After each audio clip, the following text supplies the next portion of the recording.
Bonjour à tous, avec l'aide de Dieu, nous allons étudier le Rambam, Ilchot Maaseh Korbanot, les lois de la manière comment on fait les sacrifices, le chapitre 18. Dans ces deux derniers chapitres de Maaseh Korbanot, le Rambam va nous parler des Shchut et Chutz, des choses qui c'est un sacrifice, un animal qui est en sacrifice, et qu'à la place de le sacrifier dans le temple, on l'amène à l'extérieur du temple. Donc Shchut et Chutz, c'est la shrita qui est fait Chutz à l'extérieur. On verra cette expression quand on dit Chutz à l'extérieur, c'est-à-dire à l'extérieur du temple. Quand on dit bifnim à l'intérieur, ça veut dire à l'intérieur du temple.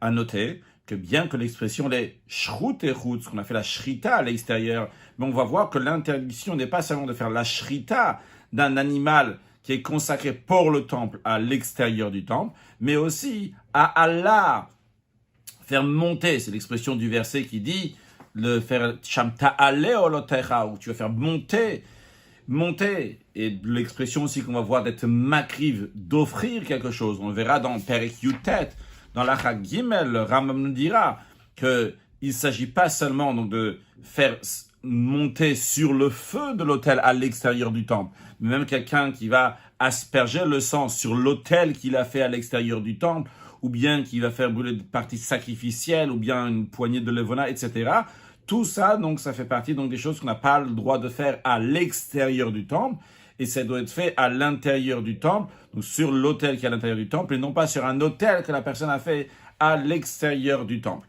Donc, commençons dans Parek Shmona Asar, évidemment, dans le chapitre prochain, chapitre 19, on aura encore d'autres détails qui seront développés et précisés. Halacha Aleph.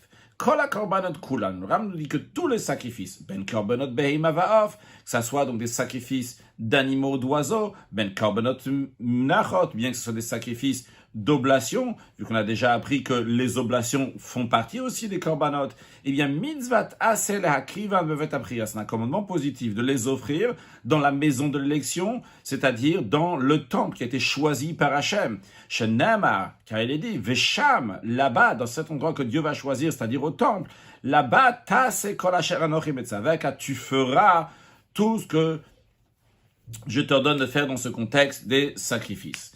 Donc, on voit, c'est un commandement positif de faire les korbanot, les sacrifices à leur endroit. De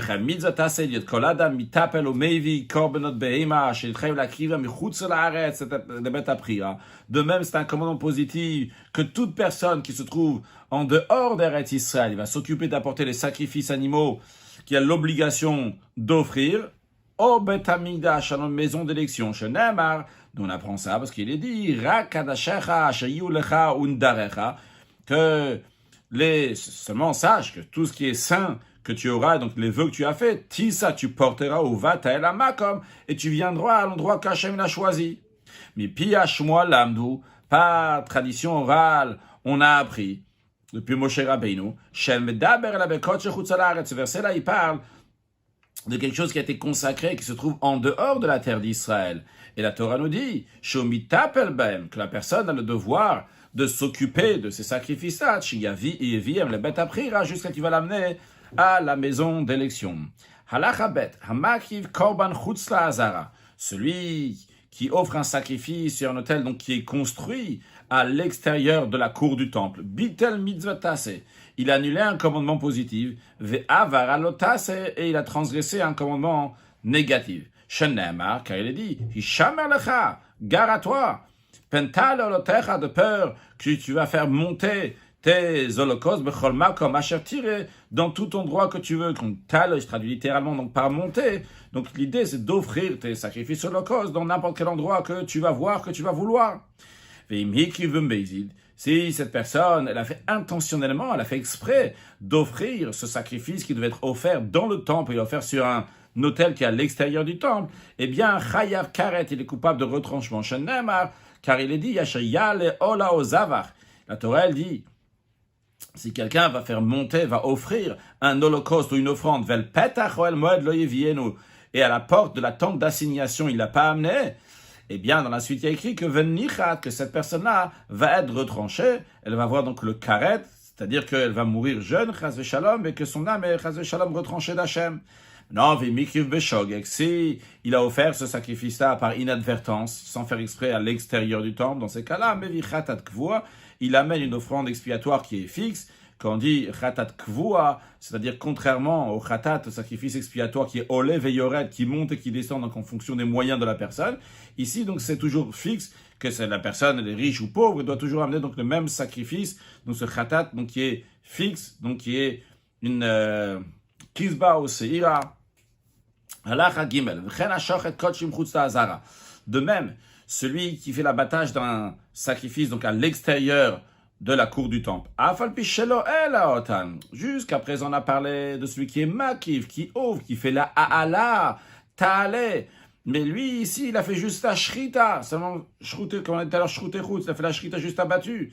Eh bien, imayamei chayav karet, s'il a fait ça intentionnellement, il est coupable de retranchement. Shenem, car il est dit, si un homme du peuple juif, Asher Yishrat, Shor Kesev Oez, qui va faire l'abattage donc d'un bœuf, ou bien d'un agneau, ou bien d'une chèvre, etc., donc à l'extérieur du temple, il l'a pas amené dans le temple, eh bien, Dam Yichashev la Ishaou, la Torah, elle dit que ce sera considéré pour cet homme comme du sang versé. Dam Shafar, vu qu'il a versé du sang, eh bien, Venichat, il sera retranché. Donc, il sera retranché pour le sang qu'il a versé à l'extérieur du temple, alors qu'il devait le verser dans le temple, sur l'autel, dans le temple. Faire la shrita dans la cour du temple. S'il a fait la shrita, donc par inadvertance à l'extérieur de la cour du temple, il amène un sacrifice expiatoire qui est fixe. Halacha dalet. Alors, vrai, nous avons vu dans Halacha Gimel que la personne, elle est punie pour avoir amené un sacrifice à l'extérieur du temple. Mais où est-ce qu'on retrouve une interdiction? C'est-à-dire, la Torah ne punit pas si elle n'a pas averti. En onshim elaim ken mazirin. Donc, vrai, il y a écrit que cette personne-là, elle a amené à l'extérieur du temple, dam shafar, nichat, ok, il sera retranché. Mais où est l'avertissement? Où est-ce que la Torah interdit? C'est ce que le Ram demande dans la Chadal, où est-ce que la Torah a formulé l'interdiction d'abattre des sacrifices à l'extérieur de la cour du temple? La réponse, elle est, on apprend ça behekesh, on apprend ça par une analogie du fait que les versets sont juxtaposés, il y a écrit Sham ta'ale olotecha, c'est-à-dire on apprend ça justement de ce qu'on vient d'apprendre avant la shrita, dans l'Acha Aleph et Bet, on parlait de ha'alat korban, donc d'amener un sacrifice, d'offrir un sacrifice. Et on n'a pas parlé encore de shrita, mais juste après, on s'est juste apposé avec la shrita. Il est dit, à propos de Sham ta'ale olotecha, il y a écrit donc là-bas, dans le temple, dont tu vas faire monter, tu vas offrir tes holocaustes, tes sacrifices. Venamar, il est dit, Veshamta, c'est kol asher anochi metzaveka, et là-bas, tu vas faire tout ce que je t'ordonne. De même que faire monter, donc offrir à l'extérieur du temple. La Torah dit clairement sa punition, d'où on sait ça, gare à toi, de peur que tu vas faire monter tes offrandes dans n'importe quel endroit où tu veux. Donc ça, c'est en ce qui concerne la ha'alaya, le hakrava, donc offrir le sacrifice. On sait, la Torah dit clairement, attention, ne le fais pas n'importe où. Il faut le faire uniquement dans le temple, et si tu ne fais pas dans le temple, tu seras coupable de karet. La Torah dit clairement là-bas que gare à toi. Donc ça, c'est une interdiction, c'est un commandement négatif. Afasiya, alors de même aussi en ce qui concerne donc le faire le sacrifice que la Torah dit de le faire. Quand on dit sham ta'aseh, là-bas, tu vas faire. De quoi quand il s'agit tu vas faire? Donc, c'est tout ce qui est fait avec le sacrifice. Chez Bichla, la Ashrita, ce qui englobe aussi faire la Ashrita. Chez Anna, Shalea, Beferush. Et que la Torah a dit clairement la punition. La punition vient de voir dans la Chagimel. Que si la personne elle a fait la Ashrita à l'extérieur, Dam, Shafar, Venichat, il a versé du sang, il sera retranché. Alors, la Torah, elle a dit clairement pour la Ashrita qu'elle va être interdite. Et la punition de la Ashrita, la Torah a dit clairement.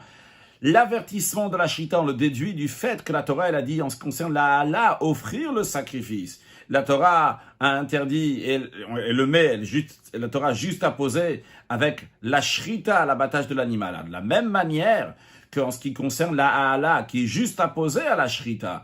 Donc, offrir le sacrifice. Et ça, la Torah a dit clairement qu'il ne faut pas l'offrir à l'extérieur. Eh bien, on en déduit qu'il en est de même aussi. C'est aussi l'avertissement, donc, pour la Shrita.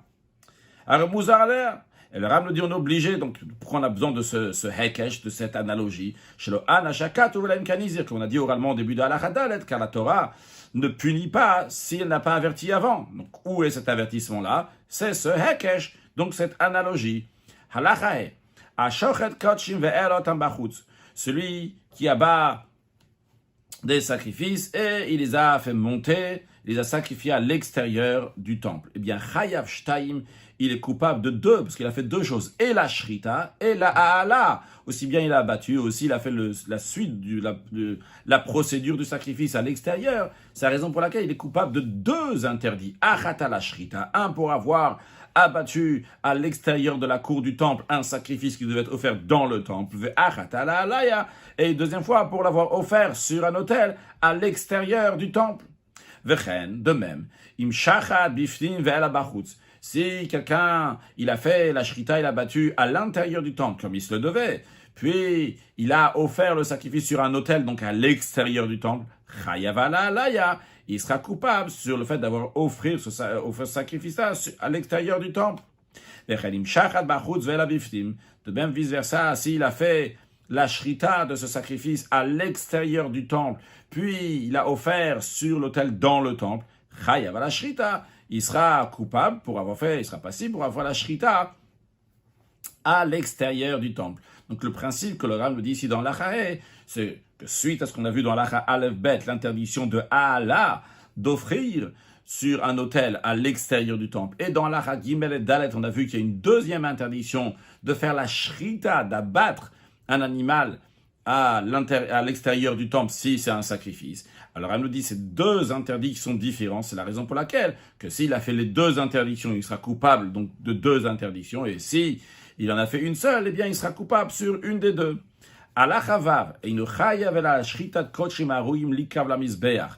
N'est coupable que celui qui a battu à l'extérieur des sacrifices qui sont aptes à être offerts sur l'autel. Mais si quelqu'un a battu à l'extérieur de la cour du temple un animal qui est interdit d'être offert sur l'autel, par exemple, donc il a un défaut physique, ou bien des sacrifices expiatoires qu'on doit laisser mourir ou qu'on n'a pas le droit d'offrir. Donc, on apprendra dans les lois de Psoulé à Mugdashin, eh bien, dans ces cas-là, Rezé Patour, il est exempté. Parce qu'il est dit qu'il avait un sacrifice qui devait amener l'ifne Mishkan Hashem devant le sanctuaire de Dieu. Alors, Kol Shenora ou il avoue le Mishkan Hashem, tout ce qui ne convient pas, qui n'est pas apte, a été amené au sanctuaire de Dieu. Et Chayavim Alav, on n'est pas coupable en cas d'abattage à l'extérieur. Halacha Zayin, Shachat Bachutz Mechusar Zman. Si quelqu'un a battu à l'extérieur de la cour du temple un sacrifice, mais que le Mechusar Zman, il est prématuré. Quand il est prématuré, c'est qu'il est considéré prématuré. Le Ram va expliquer ça dans Halacha Chet et dans Halacha Tet, les deux points de Mechusar Zman prématuré. Il y a deux sortes de prématurés entre guillemets ici. Begoufo, c'est dans le corps littéralement. Begoufo, c'est le corps de l'animal. Donc l'animal lui-même, il est considéré prématuré. Ou Be'elim, ou bien que les propriétaires sont considérés prématuré. Donc dans l'Achachet, le Ram va nous expliquer qu'est-ce que ça veut dire que l'animal il est prématuré. Dans l'Achatet, le Ram va nous expliquer qu'est-ce que ça veut dire que les propriétaires qui amènent le sacrifice sont prématurés. Le Ram nous dit que Oil Venora ou il avo atabiflim, du fait que maintenant on ne peut pas l'offrir à l'intérieur du temple, eh bien Pato, il est exempté, parce que c'est vrai qu'il a offert à l'extérieur du temple, mais de toute façon il n'aurait pas pu l'offrir à l'intérieur du temple, puisque ce sacrifice a été prématuré. Donc c'est la raison pour laquelle, s'il ne peut pas le faire, ce sacrifice à l'intérieur du temple maintenant, s'il a fait à l'extérieur, il est aussi exempté. Maintenant le Ram il explique qu'est-ce qui est considéré prématuré dans le corps même de l'animal.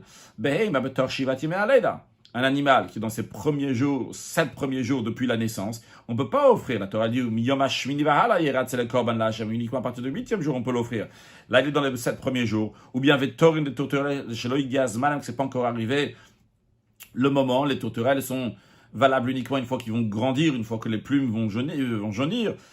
Ou bien encore un exemple, la Torah elle interdit de faire la shrita, d'abattre aussi bien la mère et le fils le même jour. Donc non pas la mère animale et le fils animal, on ne peut pas les tuer le même jour. Alors s'il a déjà tué un des deux ce jour-là, il a déjà battu, il ne peut pas abattre le deuxième. Donc il est Mechusar Zman, aujourd'hui cet animal-là ne peut pas être offert. Alors, que le deuxième animal, donc si la mère par exemple a été abattue aujourd'hui, eh bien le fils pourrait être abattu seulement demain, mais pas aujourd'hui, donc il est Mechusar Zman. C'est ça qu'on disait dans la Chazaïn, que s'il a amené un Mechusar Zman qui est prématuré, donc par rapport à l'animal, il ne peut pas l'offrir aujourd'hui dans le temple, eh bien, il est exempté s'il a offert ça à l'extérieur du temple. À la khatet, maintenant, qu'est-ce qui est considéré donc prématuré en raison du propriétaire? Réponse. Korban Shadain le Giazan Be'alav Lakriv, un sacrifice, c'est pas encore arrivé le moment que les propriétaires doivent l'offrir. Keitsa commence là. Hazav, un homme qui a eu un écoulement. Ve'azava, une femme qui a eu un écoulement. Ve'ayoledet, une femme qui a accouché. Eh bien, ils doivent amener un sacrifice expiatoire et un holocauste après avoir compté donc des jours de pureté, toute une procédure. À la fin de ces jours-là, ils doivent amener un sacrifice. Et eux, chez Sharet ou Khatat, alors attention, on a dit il y a un Khatat et il y a un Ola, il y a un sacrifice expiatoire, il y a un sacrifice holocauste qui doivent amener le Zav à la Yoledet. Eh bien, ils ont fait la shrita de leur sacrifice expiatoire à l'extérieur du temple, Betoch Yemesira, mais c'est encore dans les jours qui comptaient. Par exemple, on va dire ils doivent compter 7 jours pour le Zav et la Zava, il va compter la femme, elle doit compter plus, combien de jours elle doit compter? Plus de jours. En tous les cas, elle doit compter, et pendant les jours de compte, eh bien, elle a amené son sacrifice. Mais son sacrifice, elle ne pouvait pas encore l'amener dans le temple ce jour-là, mais elle n'a pas encore fini tous ces jours-là. Eh bien, s'ils l'ont offert à l'extérieur, plutôt ils sont exemptés. De même le lépreux. Attention, encore une fois, je souligne maintenant, parce que pour la suite on va voir, on parle d'un cas qu'ils ont fait la shrita du sacrifice expiatoire, on ne parle pas du sacrifice holocauste. De même le Metzora, le lépreux, lui, une fois qu'il a fini donc sa procédure, eh bien, il doit amener un sacrifice expiatoire, un sacrifice de culpabilité et un holocauste. Alors,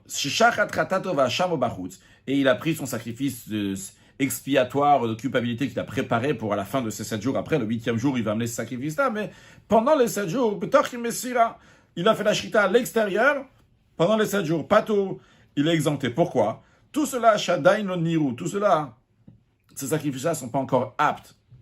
Niru, c'est-à-dire qu'ils ne sont pas encore réouillines, ils ne sont pas encore aptes comme il faut. Qu'est-ce qui n'est pas apte? La korbanot, les propriétaires du sacrifice à Elus, cela, le kapara, c'est pas encore arrivé le moment de faire l'expiation du sacrifice expiatoire qu'ils doivent amener seulement après avoir compté ces jours-là. Aval misharato lotem. On a dit, on a parlé aussi bien du Metzora ou du Zav Zava Yoledet qui doit amener aussi un sacrifice de Ola, un holocauste. Alors Ram dit, attention, ce qu'on a dit jusqu'à présent, c'est uniquement en ce qui concerne le sacrifice expiatoire de culpabilité. Mais en ce qui concerne le sacrifice holocauste, même s'ils l'ont offert Bachoutz à l'extérieur, pendant les jours de leur compte, eh bien, Chayavin, ils seront coupables. Pourquoi? Parce que le sacrifice holocauste, c'est différent. Shaol adore-nous, parce que un sacrifice holocauste, c'est un cadeau qu'on donne à Kadosh Baruch Hu. Donc c'est un cadeau, c'est-à-dire que quand ils veulent, ils peuvent venir offrir, quelqu'un il veut offrir un sacrifice Ola, il peut le faire à n'importe quel moment, amener un holocauste. Donc, uniquement le sacrifice expiatoire de culpabilité, c'est eux qui font l'expiation, et c'est uniquement ces sacrifices-là qui sont invalides jusqu'à que les 7 jours, ou bien pour la femme qui a accouché, 40 ou 80 jours qui va passer, à ce moment-là, elle pourra les amener. Nazir, et de même donc, le Nazir chez Shachat Katato Bachout, qui a fait la shrita de son sacrifice expiatoire à l'extérieur du temple, Betor Yemenezirut, alors qu'il est encore dans sa processus de Nezira, c'est-à-dire quelqu'un qui dit je suis Nazir, il a tout un processus à faire, et après à la fin de ce processus-là, il y a au moins 30 jours, après seulement il pourra amener son sacrifice. Et lui, il a déjà préparé son sacrifice, et entre autres dans son sacrifice, lui aussi, donc il doit amener plusieurs sacrifices à la fin, il doit amener un sacrifice expiatoire, il doit amener un sacrifice holocauste, un sacrifice de paix. Eh bien, encore une fois, on parle ici de ce sacrifice sacrifice expiatoire, s'il a dans la période de la Nézirut, eh bien, il n'est pas trop exempté. Mais les autres sacrifices, s'il a offert les sacrifices holocauste ou bien de paix à l'extérieur du temple pendant la période de Nézirut qu'il n'a pas encore fini, il est quand même Chayav Koupa. Pourquoi? Uniquement le sacrifice expiatoire donc empêche, fait attendre donc l'expiation. Ve'ikar Nézirut, et ça c'est l'essentiel de la Nézirut, la kapara qui va avoir donc après le Nazir, donc pas sacrifice expiatoire. Et ça donc ce n'est pas encore valable tant qu'il n'a pas fini la Nézirut. Mais en ce qui concerne le sacrifice holocauste et le sacrifice de paix, eux, ils sont quand même cachers. C'est la raison pour laquelle que s'il les a offerts à l'extérieur du temple, il sera coupable. Halacha Yud, Hacham Talui. Un sacrifice de culpabilité qui est incertaine. Qu'est-ce que ça veut dire ici, que ce sacrifice qui est incertain? C'est quelqu'un qui n'est pas sûr s'il a fait la faute ou pas. S'il était sûr qu'il avait fait la faute, et bien dans ces cas-là, il va amener un sacrifice expiatoire, un sacrifice ratat. S'il a un doute, il va amener un sacrifice hacham taloui, mais qui est suspendu. Donc il n'est pas sûr d'avoir fait la faute. Alors avant de ce que le Ram nous dit ce qu'il veut dire, Ram nous dit encore un autre sorte de sacrifice. Et un sacrifice expiatoire d'oiseau qui vient pour un doute. Par exemple, une femme qui est zava, ou bien une femme qui a accouché, qui a un doute, est-ce que ils sont redevables donc du sacrifice expiatoire d'oiseau, et donc par doute, ils vont amener ce sacrifice expiatoire d'oiseau. Et lui, qu'est-ce qui s'est passé? Chez Ikrivan Bachutz, ça soit le Hacham Talo, ou bien ce Khatataov de la femme qui a accouché, quelqu'un donc les a offerts à l'extérieur du temple. Eh bien, pas tout l'exempté. Pourquoi? Charel Lonigbaï, dans ces deux-là, l'interdiction n'a pas été établie, il n'y a pas une évidence que cette personne-là doit amener le sacrifice. Vu qu'on n'est pas sûr que cette personne-là doit amener le Hacham Taloui ou ces femmes-là qui doivent amener ce sacrifice expiatoire d'oiseau, vu que c'est un doute. C'est la raison pour laquelle que si quelqu'un va faire la shrita à l'extérieur, on va pas dire que c'est sûr et certain qu'ils ont transgressé d'amener des kochim, des choses qui sont saintes à l'extérieur. Hacham betzora sheshrato bachutz shelo lishmo. Le sacrifice de culpabilité que le lépreux doit amener à la fin de son processus et qui a été abattu donc à l'extérieur du temple, mais non pas au nom du sacrifice expiatoire d'un Metzora, mais pour un autre sacrifice. Eh bien, celui qui a fait ça, il est quand même chayav. Pourquoi? Pourquoi il est coupable? Parce que, il veshelo lishmo raoui bifnim, vekasher kemoshidber, comme on apprendra dans les lois de Psula Mugdashin, que si un Metzora, un lépreux, il a amené son sacrifice de culpabilité dans le temple, et il a offert son sacrifice de culpabilité pour le nom d'un autre sacrifice. Ce sacrifice, il est quand même kasher. Il devrait amener un autre sacrifice de culpabilité, mais celui-là, il est quand même considéré un sacrifice. La viande sera mangée par les Kohanim, donc c'est-à-dire qu'il est kasher, il est bon. Et c'est la raison pour laquelle, que même s'il a offert à l'extérieur du temple, il est aussi considéré comme avoir offert un sacrifice à l'extérieur du temple. Tout sacrifice qu'on n'est pas coupable d'avoir abattu à l'extérieur, de même on est exempté sur la foi amenée à l'extérieur. Donc si tu es exempté de faire la shrita à l'extérieur, tu es exempté aussi sur la alaya si tu l'as amené à l'extérieur. Halacha Yudalef, on verra plus de détails, il me semble, dans Perek Yutet sur ce sujet-là. Halacha Yudalef, juste un instant.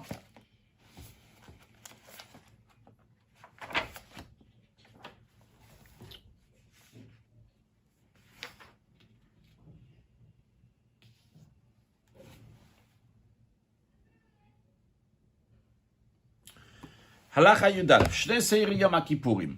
Les deux boucs du jour de Kippour. Le jour de Kippour, le grand prêtre a affaire avec deux boucs. Un bouc qui va être amené en sacrifice dans le temple et un autre bouc sur lequel il va faire vidou, il va faire des confessions et après avoir fait les confessions, il va l'envoyer au Azazel. Chez Shratan Bachutz. Et quelqu'un donc, a pris un de ces deux boucs-là, il a fait la shrita à l'extérieur du temple. Et si que ce soit avant que le Kohen Gadol il a fait le vidouille sur eux, en fait sur les deux, j'ai dit seulement sur le deuxième, celui qui va être envoyé à Azazel, mais sur les deux, il faisait un vidouille, une confession. Eh bien, si il a fait la shrita avant que le grand prêtre a fait la confession sur ces sacrifices-là, chayav karet al shnem, il est coupable de retranchement sur la shrita de l'un ou de l'autre, sur les deux. Oil ruin la volifna Hashem, vu que ils sont aptes à se présenter devant Hachem. On avait dit tout à l'heure que ça doit être présentable l'ifne Mishkan Hachem devant le Mishkan Hachem. Alors c'est bon ici, il peut être devant Hachem. Vu que aussi bien celui on va l'abattre dans le temple, son sang va être aspergé dans le Heichal, donc à l'intérieur du temple. Aussi, donc aussi bien le bouc qui va être envoyé au Azazel, il doit rentrer encore dans la Hazara Lévite pour faire la confession. Donc il est encore considéré que il est apte à venir devant Hachem. Maintenant, si c'est après qu'il a fait le vidouille sur le Saïr Amishtaler, sur le bouc qui a été envoyé, Patour, il est exempté à la Mishtaler, sur celui qui est envoyé. Et Nora, il est Hachem, puisqu'il est plus apte à être venir devant Hachem. Une fois qu'on a fait la confession sur celui qui va au Azazel, il n'a plus rien à faire maintenant dans le temple. Il va être envoyé du temple.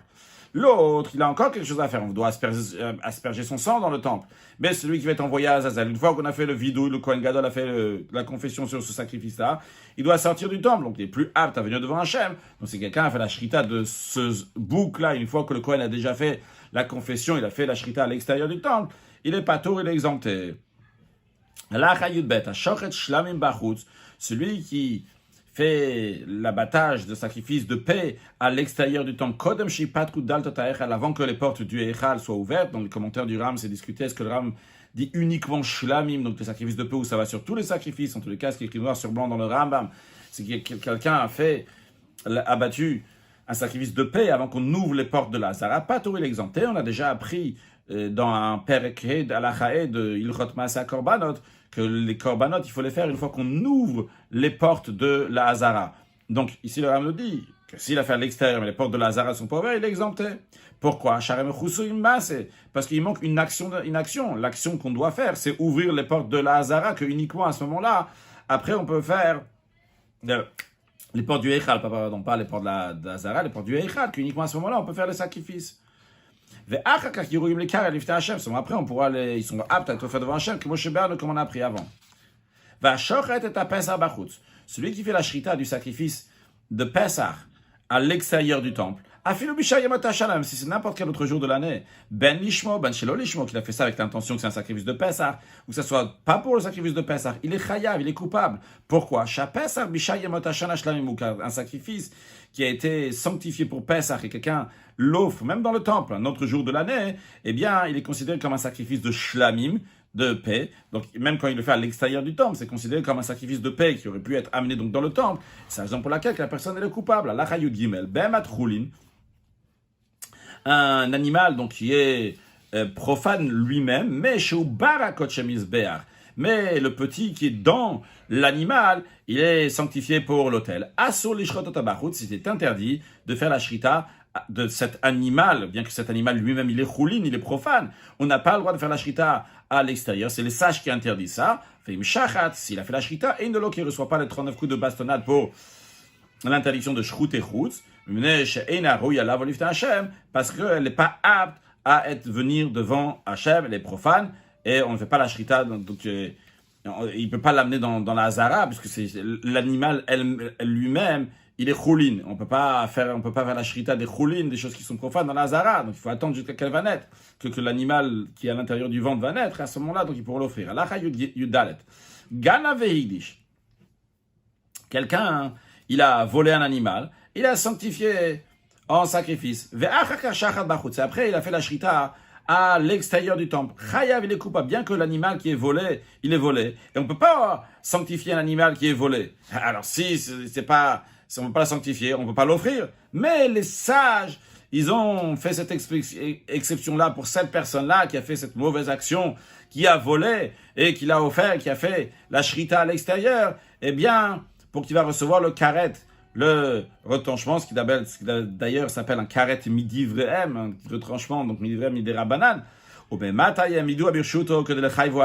partir de quand ils ont considéré que ça lui appartient à ce propriétaire-là pour le rendre coupable de karet de retranchement. Misha, à partir du moment où il a sanctifié, où le voleur a sanctifié l'animal pour sacrifice. Vehu, ça c'est cette loi-là est à condition. Sheshrata achayeush, que il a fait la shrita après que les propriétaires ont renoncé à retrouver l'animal. Ava lifnei, s'il a fait la shrita avant que les propriétaires ont renoncé à trouver l'animal, il n'a pas acquis l'animal. Et donc, c'est la raison pour laquelle que Einakdosha, elle n'est pas sainte, et donc il ne sera pas coupable d'avoir fait la shrita à l'extérieur. Alachatet vav. Haïta be'ima kula bachutz. Si l'animal était entièrement à l'extérieur, juste que le cou de l'animal qui était à l'intérieur, et il a fait la shrita, donc à l'intérieur du temple, parce que la tête était à l'intérieur, mais le corps il était à l'extérieur, quand même chayav. Il est quand même coupable d'avoir fait la shrita à l'extérieur de la cour du temple. D'où on apprend ça chez Nema, parce qu'il est écrit quelqu'un qui va égorger un bœuf ou un mouton ou une chèvre dans le camp, ou bien qu'il fait la shrita à l'extérieur du camp. Du fait qu'il y a écrit Bamachane dans le camp, on apprend que même si la shrita était Bamachane dans le camp, dans le Beth Amikdash, mais vu que l'animal, le corps de l'animal est à l'extérieur, mais que la tête seulement est à l'intérieur, Bamachane la tête, mais le corps il est à l'extérieur, eh bien, il est coupable. Que ce soit quelqu'un qui fait la shrita dans le temple de manière que le cou il est à l'intérieur et le reste donc du corps se trouve à l'extérieur. Ou bien que le corps de l'animal était à l'intérieur et juste le cou il était à l'extérieur de la cour du temple. Il est coupable dans ces deux cas-là. Il faut que l'animal soit entièrement dans le temple. Car il est dit, si quelqu'un a fait la shrita d'un animal, alors qu'à la porte de la tente d'assignation, il n'a pas amené. Donc de là, on apprend que dans tout l'animal, dans le Petach Ohel Moed, la porte de la tente d'assignation, donc dans la cour du temple. Quelqu'un, il est rentré dans la cour du temple, puis il est monté sur le toit du Heichal, qui n'est pas un endroit où on fait la shrita, et qu'il n'y a pas la gdusha pour faire la shrita. Bien que ce n'est pas un endroit où on peut faire la shrita du tout, là-bas. Quand même, Arez est patour, il est patour, en effet, parce que El Petach Ohel Moed, il y a écrit qu'il n'a pas ramené à la tente d'assignation. Lui, il a ramené à la tente d'assignation. Après, il n'a pas fait sur le terrain où il fallait dans la tente d'assignation, mais en tous les cas, il a ramené à la tente d'assignation, donc il est exempté de ce karet. Il est patour. Deux ensemble, qui ont saisi le couteau, ils ont fait la shrita, donc d'un sacrifice qui devait être offert dans le temple, ils l'ont fait à l'extérieur du temple. P'turin, ils sont exemptés. Pourquoi? Parce que le verset dit Asher Yishrat, au singulier, O Asher Yishrat, au singulier, il va faire la shrita, il va abattre. Donc, Echad Veloshtain, donc c'est une personne et pas deux. Ve'echad Sheshachat Bachutz, si une seule personne elle a fait la shrita à l'extérieur, même si il n'a pas eu l'intention de faire la shrita, abattre ce sacrifice-là pour Dieu, il a fait ça pour son ami, pour aider son ami, eh bien, il est coupable. Ça sera considéré du sang versé de cette personne-là, Dam Shafar, car il a versé du sang. Cette expression de Dam Shafar, qu'il a versé du sang, on apprend que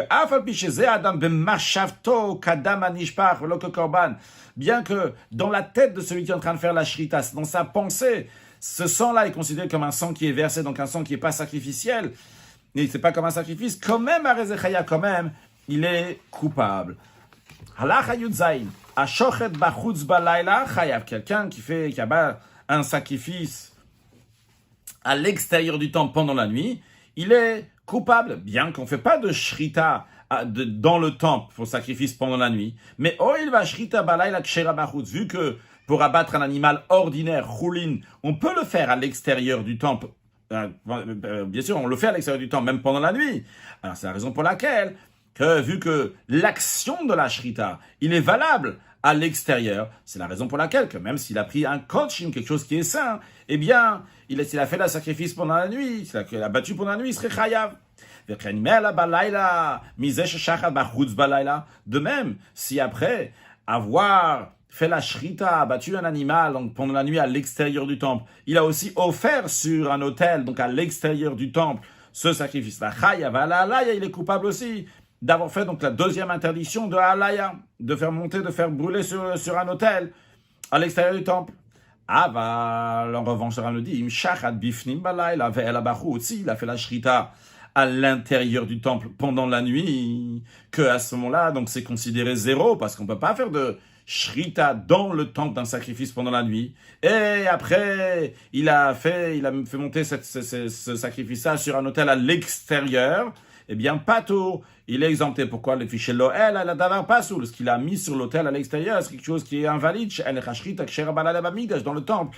On ne peut pas faire de shrita pendant la nuit. Donc, ce qu'il a fait, c'est rien du tout. Donc, maintenant, il n'y a plus de douche, il n'y a pas de sainteté. Il y a pas, en tous les cas, il n'y a pas la possibilité maintenant de faire une naala, de faire offrir ce sacrifice-là suite à la shrita. De même, s'il a réceptionné le sang dans un ustensile, dans un récipient qui est profane, non pas un clichard et pas un ustensile du temple bifnim, il a réceptionné donc ce sang-là à l'intérieur du temple, et il a jeté le sang, il a lancé le sang à l'extérieur sur un autel qu'il a fait à l'extérieur, pas tout il est exempté, comme on a dit tout à l'heure, qu'on va prendre dans Perikutet à l'Achagim, et on verra que dans Allah, il y a aussi Zrika quand on lance le sang, donc le sang en lui-même, s'il serait du sang qui a été réceptionné dans le temple, comme il se doit, dans un clichard et dans un ustensile sacré, qu'après la personne, elle va le lancer sur un autel à l'extérieur du temple, eh bien, à ce moment-là, elle devrait être coupable. Mais vu qu'ici, lorsqu'il a réceptionné le sang, la réception n'a pas été faite comme il faut. Il a réceptionné dans un ustensile qui est profane. C'est la raison pour laquelle, que même après, s'il va le lancer dans un autel qu'il a fait à l'extérieur du temple, il sera pas tour. Halacha yutret. De